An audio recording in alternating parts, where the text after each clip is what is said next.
Hey, it's Mircea. Today I'm going to present you the game between Grandmaster David Anton Guijarro from Spain with the white pieces and Grandmaster Michael Adams from England with the black pieces. Let's start. So c4, first move. Usually Anton Guijarro is going for the English opening, with which he has excellent results. He has a deep analysis there. Knight f6, and Michael Adams is a very solid player, a classical player. Knight f3, e6, g3, d5, bishop g2. He goes for d takes e4, queen a4 check, and he goes for the relatively recent idea bishop d7. Much often is played here knight b d7 or even c6. Okay, so bishop d7, queen takes c4, c5. This is the point. Now black intends to play knight c6 or even bishop c6 if allowed, and have a good control over the center. But of course, white has knight e5, queen c8 is a good move. He needs to defend the b7 pawn.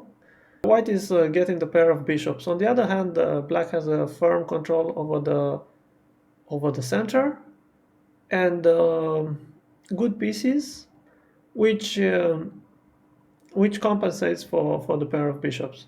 Nevertheless, it's going to be a long game, a maneuvering game, and white hopes that the pair of bishops will give him a small advantage. It took some time for white to find this move, queen d3, interesting move. Knight c6, knight takes d7.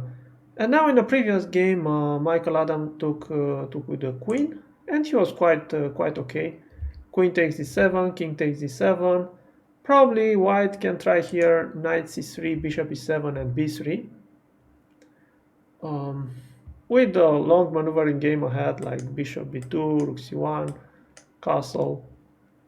But in this game, he went d3, rook c8, knight c3, bishop e7, bishop e3, rook d8, rook c1, b6, castle, king e8, and black was okay, but it was a long game.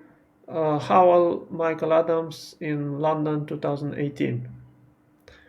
Okay, so for this game, Michael Adams decides to take with the knight on d7 to keep the queens on the board.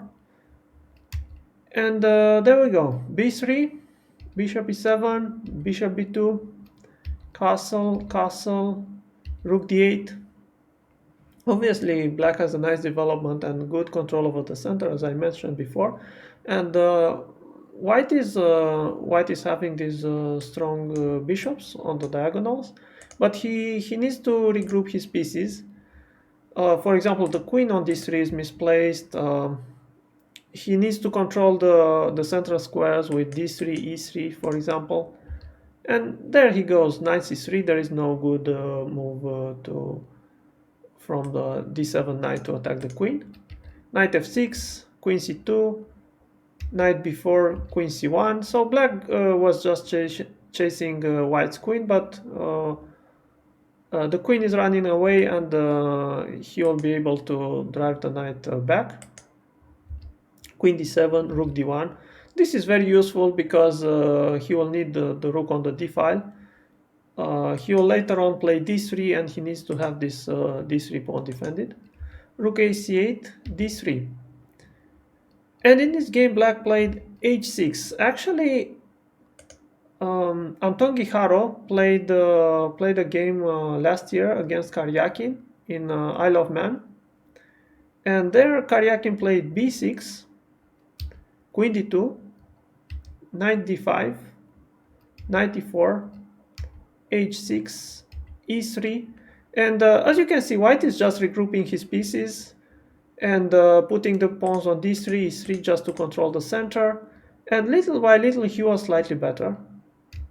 Queen b5, bishop f1, just to defend the d3 pawn, queen e8, queen e2, and this is why I'm saying white is slightly better, because after rook d7, a3, black found nothing better than just repeat the moves with rook d8.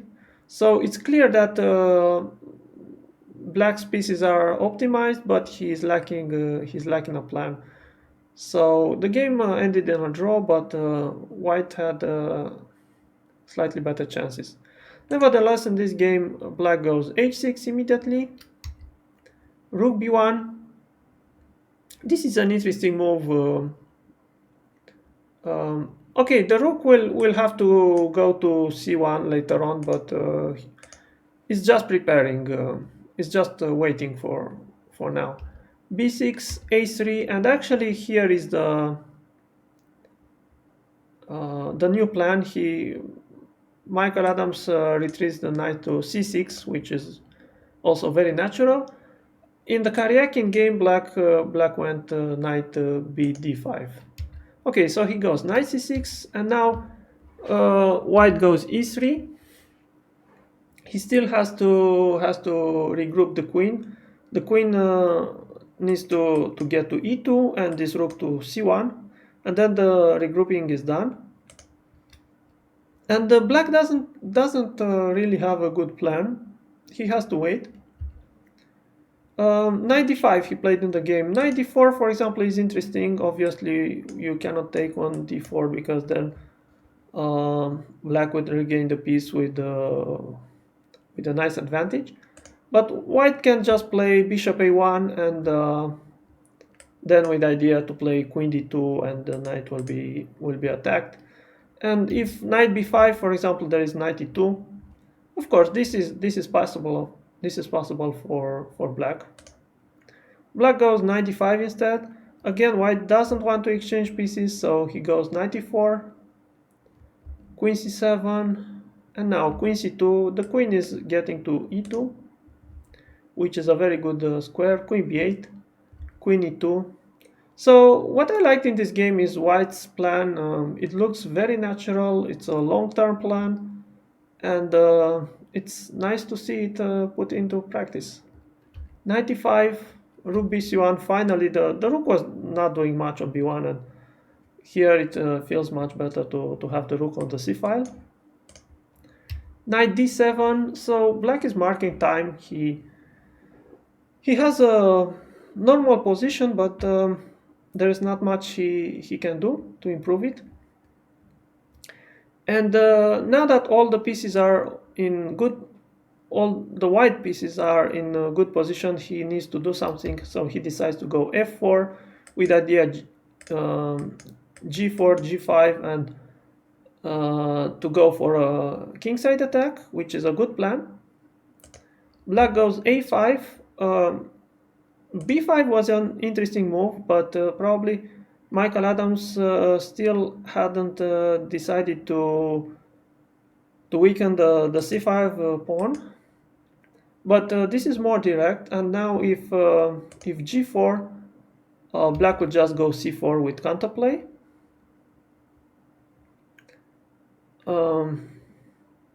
For example, taking on c4 is just black has knight takes e3.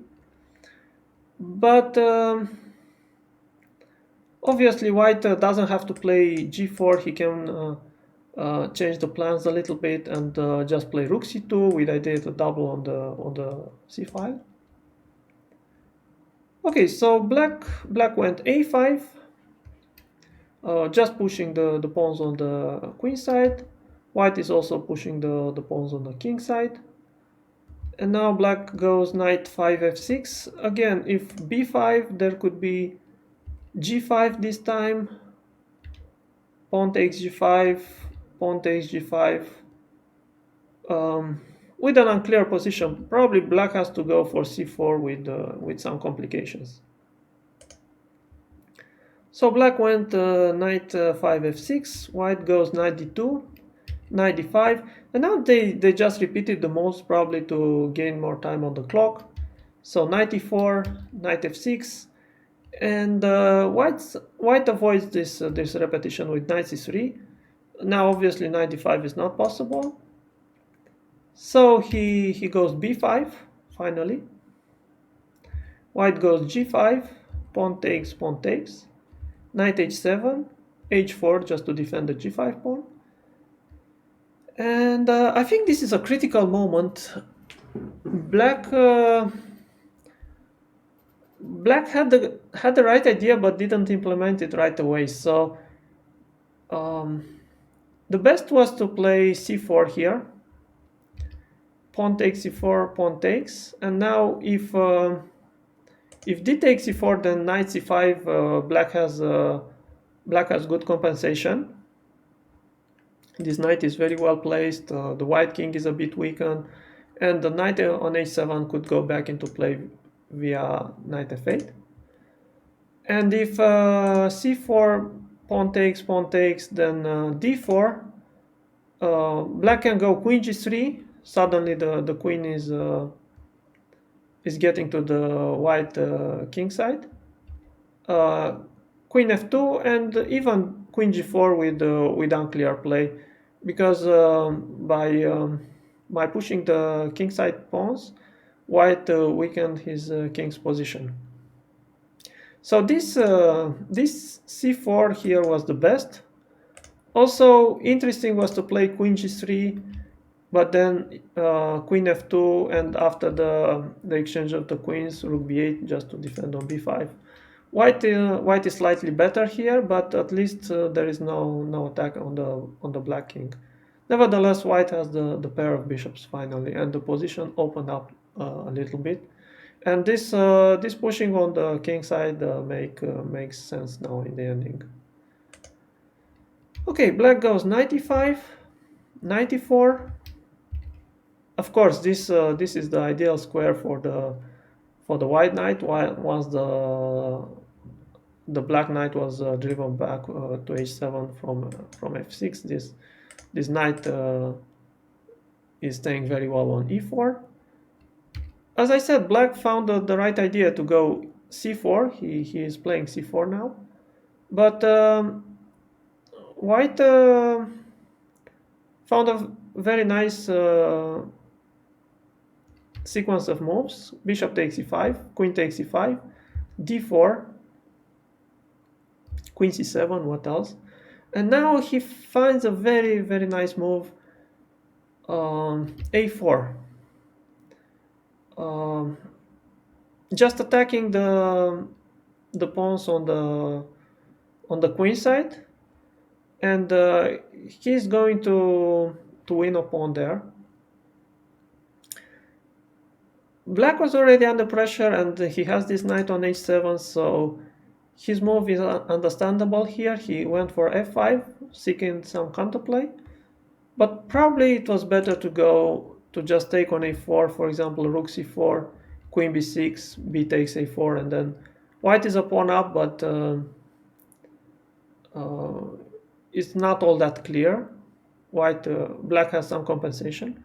Or even queen b6, but again he sacrifices a pawn. B takes e4, b takes e4, rook takes e4. Probably it's slightly better for white, but there is still plenty of play. In the game, black goes f5, trying to muddy the waters. Pawn takes f6, en passant. Knight takes f6, knight takes. Bishop takes f6, and now he took on b5. Black goes c3, of course, to save his pawn, and this pawn could become dangerous, but it cannot be sustained by the bishop. It cannot be defended on the long run. Queen g4. Now this e6 pawn is very weak, and white is pointing this out. Queen d6, and here they just finished the time control. White had a strong move, bishop c6, which is just winning with idea rook takes e3. So black probably has to go e5, but then rook c3, and if pawn takes d4, there is a very nice bishop d5 check with queen d5, and then just rook c8 winning. Okay, but white is playing safer. He's playing bishop f1, defending the pawn on b5, and more importantly, he wants to play bishop c4. From there, the bishop will will attack the e6 pawn, and he wants to take the c3 pawn, and then the position should be just winning. Black goes c2, which is understandable. I think a better chance was here king f7 just to defend the e6 pawn. Bring the king to e7 and try to mount some counterplay on the king side with rook h8 and rook h6 maybe. So a sample line could go bishop c4, rook h8, h5, king e7, and white is better, but black has some counterplay. For example, if rook c3, there is g6 with opening up the position, or if rook f1 here, then just rook h6 with idea to double the rooks. So this was a good practical chance. Nevertheless, it wasn't easy to find, and black goes c2, rook d2, rook c3. Now the problem is that the c2 pawn will be lost, and white is just winning. He has a winning advantage. These pawns here in the center are very strong, and they limit black's bishop, and white's king is quite safe because of the queen on g4. White makes a very good move, rook d3, defending the pawn on e3 and threatening to take on c2. Rook b3, rook cc2. Okay, so now black lost the c2 pawn, and b5 pawn is defended. There is the idea to play rook c6. Black goes king f8, rook d1, just preventing some check on the last rank. Queen b4, rook c7. If queen d6, then there is just rook c6 winning the e6 pawn. Black goes rook c3, and here there is an important move, a nice move he finds, after which white is completely winning b6. The point is black cannot take on b6 because of rook takes c3, and if in the game he played rook c7, but then b takes c7, and now this pawn is very dangerous, so black has to go rook c8, queen e6, the e6 pawn is falling, rook takes e7, but now without this e6 pawn, black's king is very, very bad, and his position is completely lost. So rook b1, the white rook joins the battle with decisive consequences. Rook e7, queen c6, queen d2, and white is just winning here. Rook b8, check, king f7, queen d5, rook e6, and queen h5, just winning. This is all for today. If you like this video, don't forget to subscribe to my channel. Until next time, bye bye.